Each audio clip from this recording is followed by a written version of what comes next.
Bom dia a todos e todas.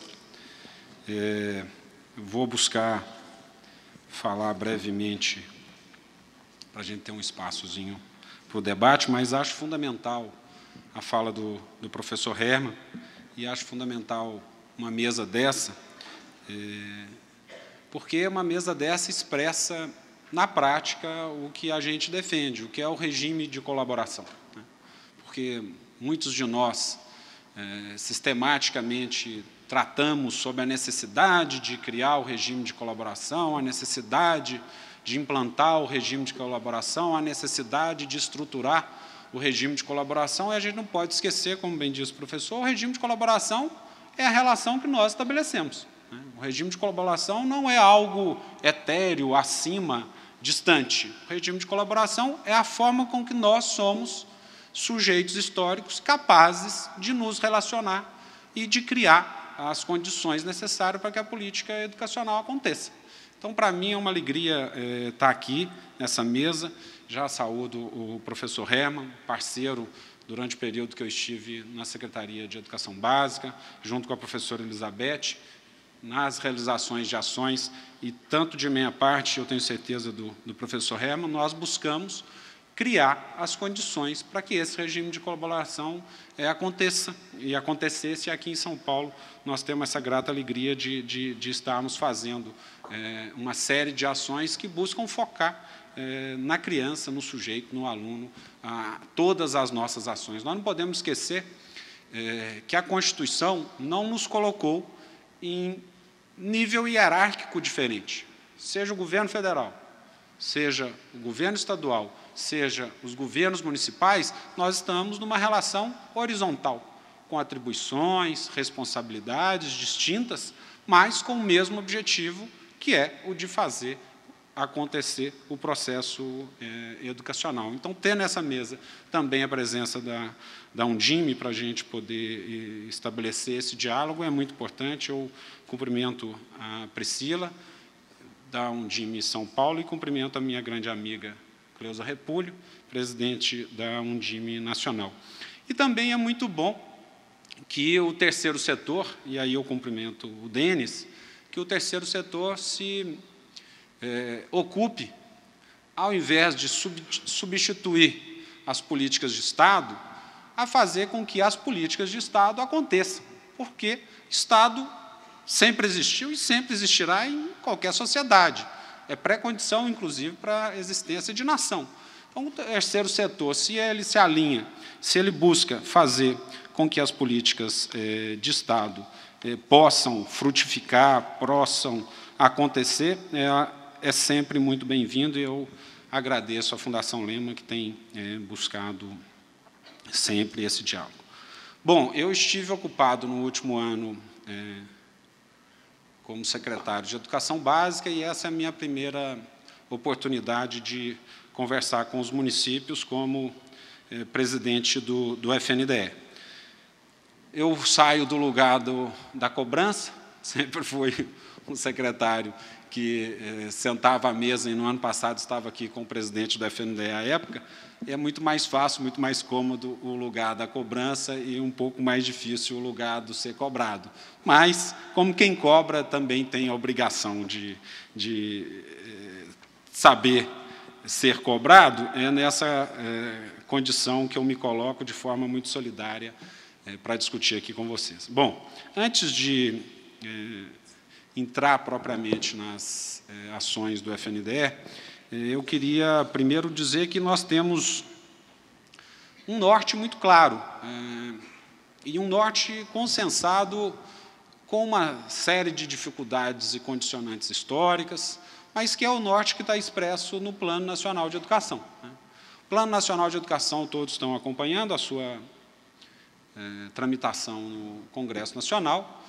Esse Plano Nacional tem uma série de discussões ainda para serem feitas, para serem aprimoradas e melhoradas, mas no seu cerne já há um acordo, a meu juízo, tanto entre nós, gestores, quanto na sociedade de um modo geral, quanto entre os legisladores, tanto do Senado quanto da Câmara Federal. Se discute muito hoje a discussão de como implementar o crescimento e a aplicação de recursos na educação, mas as principais questões, as principais metas que afetam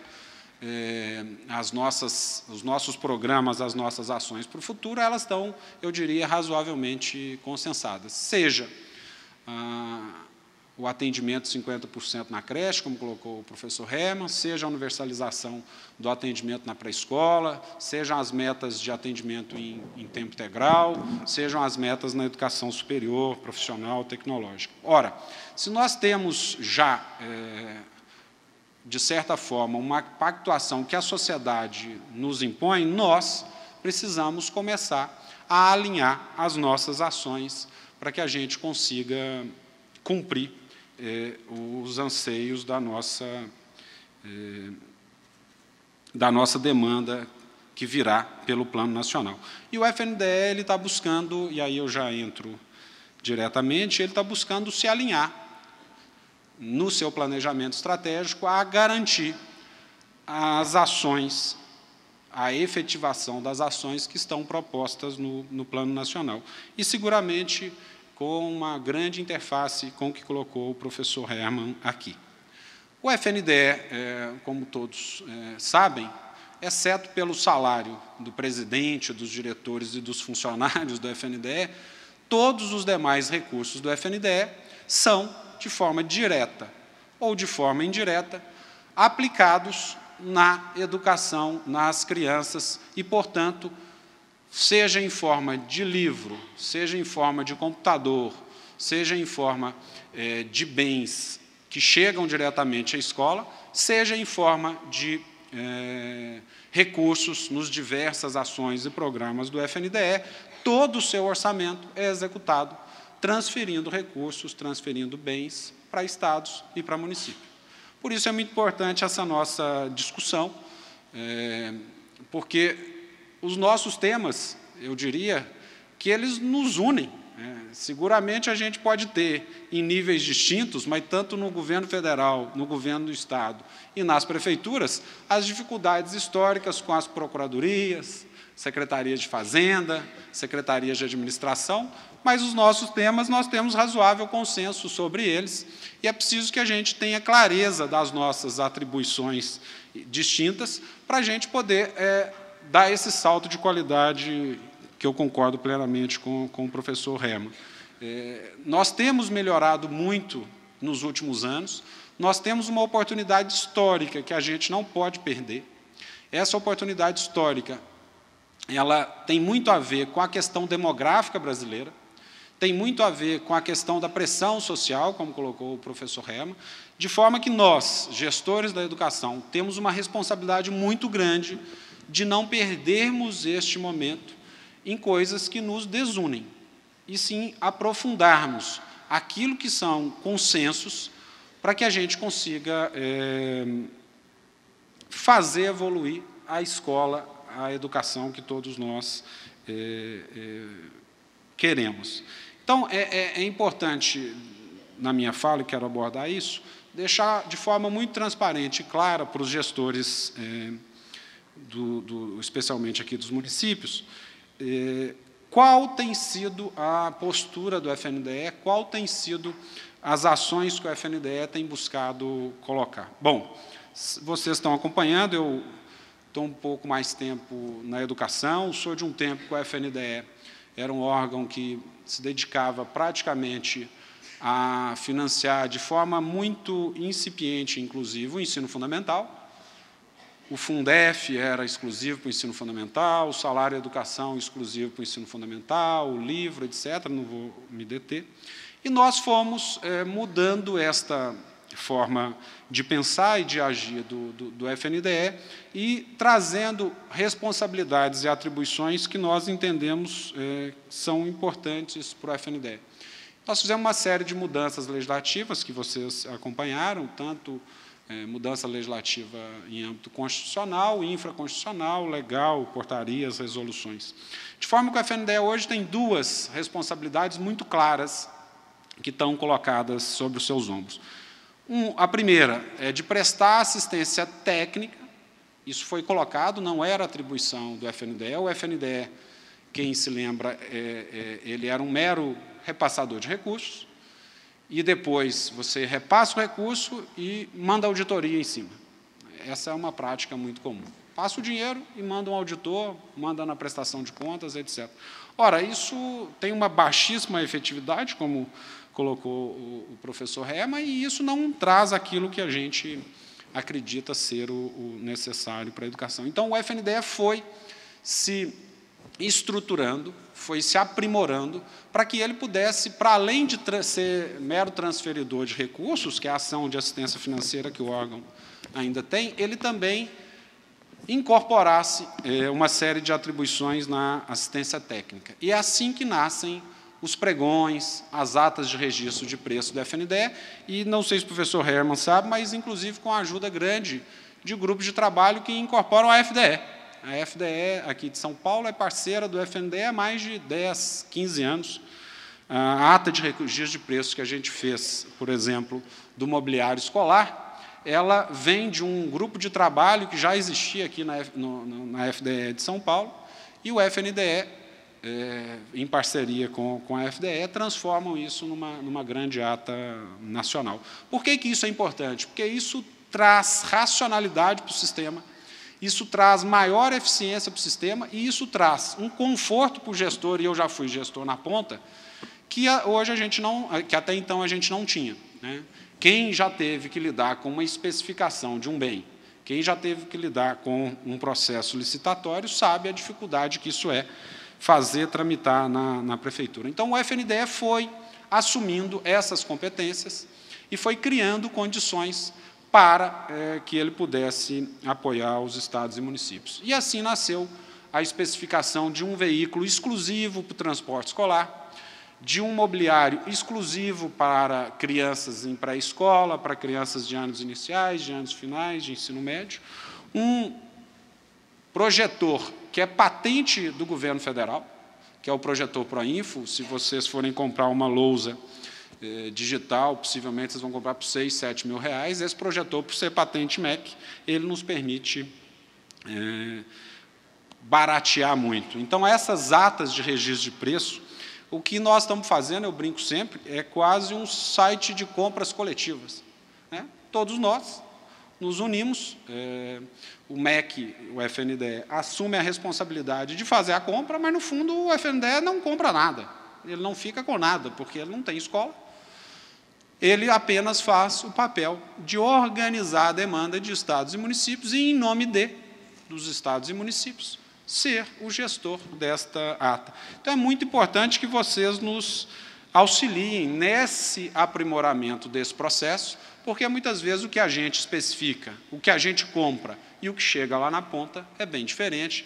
Nós conhecemos bem o capitalismo e os capitalistas e fornecedores brasileiros, sabemos que eles estão, inclusive, dispostos a melhorar, mas a melhoria se dá com a cobrança de quem consome, de quem compra. E essa cobrança é fundamental que vocês nos ajudem a fazê-la, seja na qualidade dos bens entregues, seja na pontualidade dos bens entregues.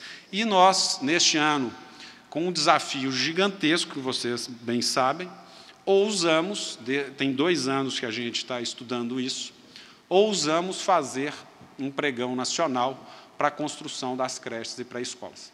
Isso não foi feito de forma assodada, não foi feito de forma atabalhoada, ao contrário, o FNDE estudou, discutiu, veio aqui em São Paulo, contratamos o Instituto Falcão Bauer, que é notório e reconhecido como um grande centro de excelência na avaliação de tecnologias construtivas, e fizemos uma grande licitação nacional e registramos 3 metodologias construtivas, metodologias testadas no mundo inteiro, não estamos fazendo nenhuma jabuticaba, não é algo que só existe no Brasil. O Light Steel Frame existe na Europa, nos Estados Unidos, o PVC concreto é uma tecnologia, se não me engano, canadense, que já foi para o mundo inteiro, e os compósitos de computo udrado e outros materiais são os compósitos que fazem pás eólicas, para geração de energia a partir dos ventos. Então, nós fizemos, pela primeira vez, uma grande especificação nacional e um pregão nacional para creches. Então, o FNDE está se especializando e buscando assumir como responsabilidade sua o dever de especificar, o dever de fazer os procedimentos centralizados de compra para que o gestor municipal, para que o gestor estadual, ainda que não venha a fazer a adesão a essa ata, e essa adesão não é obrigatória, que ele tenha base comparativa. Com isso, o FNDE consegue regular o mercado. Porque se você faz uma licitação para ônibus, e essa licitação ficou, sei lá, em R$350 mil, e você sabe que tem uma ata federal que é 250, você tem base comparativa, inclusive para negociar com o seu fornecedor. Se você licitou um conjunto escolar e ele ficou em R$300, ou 200, ou 100, ou 80, se ele ficou em 80 e o federal é 150, você também começa a se perguntar se é exequível ou inexequível aquela. Então, essa parte, o FNDE está avançando e nós queremos avançar mais. Nós queremos que o FNDE especifique todos os materiais que são de uso comum. Nós não estamos falando aqui de detalhe. Nós estamos falando daquilo que é a essência de uma escola, que a gente brinca sempre, que é ter um enxoval completo de uma escola. Por que isso é importante? Primeiro, é importante para esse base comparativa que os secretários precisam, e segundo, que é importante para a segunda parte que eu vou falar, que são as transferências legais e voluntárias. O FNDE tem, para além da assistência técnica, a obrigação da assistência financeira. E essa assistência financeira é feita de duas formas. Ou são programas de transferência obrigatória, logo, eu não tenho, como presidente do órgão, nem o ministro de Estado tem prerrogativa de mudar, é mero ato vinculado, não é um ato discricionário, eu tenho que cumprir o que está na Constituição, o que está na lei. O caso, o Fundeb. O Fundeb, eu não tenho 1 milímetro de margem para decidir.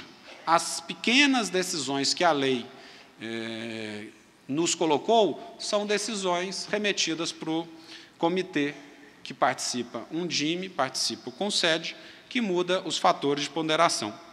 O salário educação idem, ele é distribuído conforme o número de matrículas. O programa de alimentação escolar, os critérios são os dados na lei. O que se pode é mudar os valores de repasse. O programa do transporte escolar, idem. E um que eu queria chamar a atenção, que ele ainda não incorporou de forma plena nas nossas questões, é o apoio para o custeio das creches. Isso é uma história longa, que é uma demanda histórica da Undime, inclusive, o aporte de mais recursos para o custeio da educação infantil. O governo federal, que, saliento, repassava ou não repassava, o repasse para a creche era 0. O repasse para a pré-escola era 13 centavos. Aliás, era 7 centavos, o do fundamental, que era 13. Então, o governo federal, de certa forma, dizia para os sistemas que, na creche, as crianças que assim frequentassem não teriam a política de alimentação escolar. Isso foi sendo mudado, e hoje o PNAE, o FNDE, ainda repassa R$1 para o tempo integral, tanto na creche, na pré-escola, quanto no ensino fundamental, e os demais valores. Mas nós criamos 2 outras ações. Uma delas é a ação de apoio suplementar para o atendimento das crianças do Bolsa Família. Quando nós fomos pegar os dados, o que nós esperávamos era que, ora, se uma cidade tem 20% das suas crianças de 0 a 48 meses, ou seja, da creche, se ela tem 20% dessas crianças oriundas do Bolsa, e se ela atende 1.000 crianças em creche, qual seria o esperado? Que dessas 1.000 crianças, 200 fossem do Bolsa Família. Ou seja, o atendimento fosse igual ao universo, que seria um município que não faz política nenhuma de concentração no atendimento das camadas mais pobres. Isso seria o esperado. Ocorre que a perversidade dos nossos sistemas produzia o inverso. Além de não ter uma concentração no atendimento do Bolsa Família ou das camadas mais pobres, nós tínhamos um atendimento menor nas crianças mais pobres comparado com o resto do universo. Bom, não nos parece correto isso. No mínimo, deveríamos ter um atendimento igual ao da população, de forma geral, para você não fazer política de priorização. E, se fosse fazer política de priorização, teria que ter um atendimento maior às crianças do Bolsa. O que nós fizemos? Nós fizemos um programa de apoio aos municípios que atendem crianças do Bolsa. Então, todo município que atender criança do Bolsa Família e informar o NIS dessa criança no censo, recebe uma suplementação de 50% do valor Fundeb, mínimo nacional. Então, se você tem 1.000 crianças, e essas 1.000 crianças todas atendidas em creche são do Bolsa, você vai receber o Fundeb e mais 50%. Além disso, uma outra demanda apresentada historicamente pela Undime era que muitos municípios não abriam as creches, não atendiam as crianças porque tinha um delay, tinha um gap de 1 ano até 1 ano e meio entre atender e essa criança estar no censo para computar no Fundeb, na alimentação, etc. O MEC criou e o FNDE operacionaliza essas transferências, um programa que, tão logo as crianças sejam atendidas, elas são lançadas num sistema e o MEC faz o repasse destas novas crianças que são atendidas enquanto não são computadas no censo. Para esse programa, para esses dois, para o de Bolsa Família menos, mas para o segundo, que é de apoio a novas matrículas, o Brasil cresceu 200.000 matrículas e a gente não conseguiu repassar dinheiro para mais de 20, 25.000 crianças, porque a gente tem ainda uma baixa solicitação por parte dos municípios. E o principal motivo é que nós só fizemos uma exigência, que é aquela nova matrícula que você abrir, aquela nova turma, tem que ter autorização de funcionamento, porque não faz sentido nós que somos reguladores dos sistemas, e os sistemas municipais são regulados pelas secretarias municipais de educação, abrir uma nova vaga pública ou em rede conveniada que não tenha passado pelo ato regulatório. E isso limitou de forma severa a capacidade de atendimento nossa. Para esse tema, eu queria também chamar a atenção. E, finalmente, como obrigação do FNDE, as transferências voluntárias. As transferências voluntárias são todas elas reguladas por meio do PAR, que é o Plano de Ações Articuladas, que eu acho que muitos aqui já conhecem. Significa que fazer o PAR é condição necessária para o atendimento por parte do governo federal. É lá no PAR que nós vamos ter as demandas de todos os municípios e estados, tanto para a construção de escola, construção de creche, construção de quadras esportivas, quanto para mobiliário, equipamentos de cozinha, informática, bicicleta, barcos, tablets, veículos escolares, etc. Por que eu digo isso? Fazer um planejamento adequado, razoável, consistente, é fundamental para que a gente faça esse sistema articulado que nós estamos discutindo aqui. Como eu disse na minha fala, exceto pelo meu salário, pode até ser cortado, mas o FNDE tem muito pouca margem de manobra. Isso quer dizer o que o professor Herman colocou.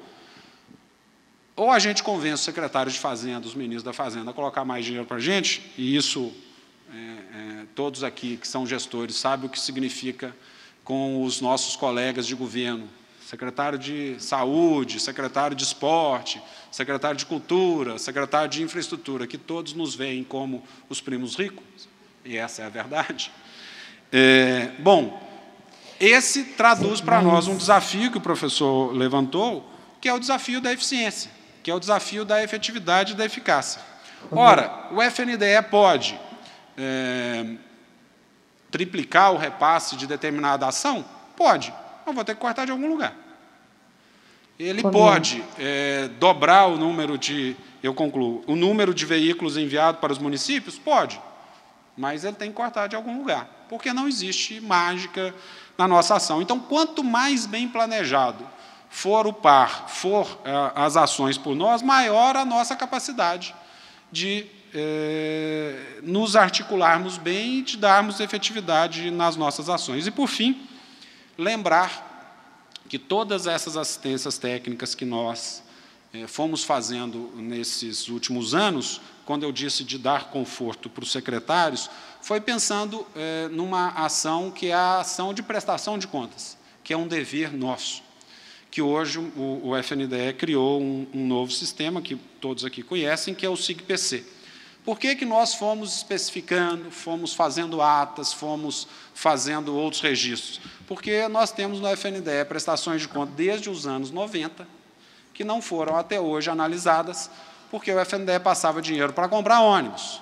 E aí o prefeito fazia uma licitação e geralmente comprava um ônibus urbano velho, adaptado para o meio rural.